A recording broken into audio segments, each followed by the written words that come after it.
বহু প্রথমରୁ টার্গেট କରି ଆସୁଛନ୍ତି କିନ୍ତୁ ବର୍ତ୍ତମାନ ଯୋଉ ଏଇ ନିର୍ବାଚନରେ ଉପନିର୍ବାଚନରେ ଭାରତୀୟ ଜନତା ପାର୍ଟି ଯୋଉ ଧୋକାବାଜି କାମ କରିଛି ସିଧାସଳଖ ବିଜେଡି ଉପରେ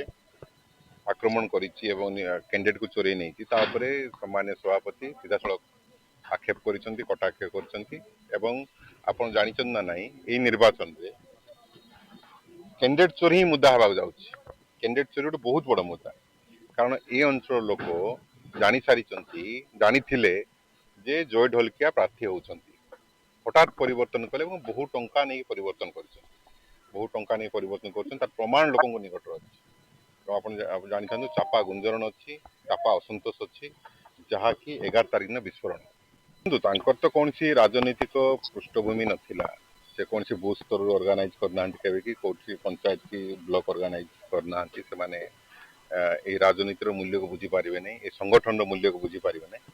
ସେଭଳିଆ ଲୋକ ଯଦି ଦଳ ଛାଡ଼ିକି ଯିବେ ସମସ୍ତ ଦାୟିତ୍ୱରେ ଯେଉଁମାନେ ଥିଲେ ପୂର୍ବ ଦିନରେ ଏବଂ ବର୍ତ୍ତମାନ ଦଳରେ ଖାସ କିଛି ଫରକ ପଡ଼ିବ ନାହିଁ ଯଦି କୌଣସି ପଶ୍ଚିମ ଓଡ଼ିଶାର ବଡ଼ ନେତା ଯାଇଥାନ୍ତେ ତାହେଲେ ଆମେ ଚିନ୍ତା କରିଥାନ୍ତେ ସେମାନେ ତ ନୁହନ୍ତି ସାରା ଓଡ଼ିଶାବାସୀ ଜାଣିଛନ୍ତି ବିଜୁ ଜନତା ଦଳର ଶକ୍ତି କ'ଣ ବିଜୁ ଜନତା ଦଳର ଶକ୍ତି ଅଛି ଅସଂଖ୍ୟ ଆମର ଶୁଭେଚ୍ଛୁ ଏବଂ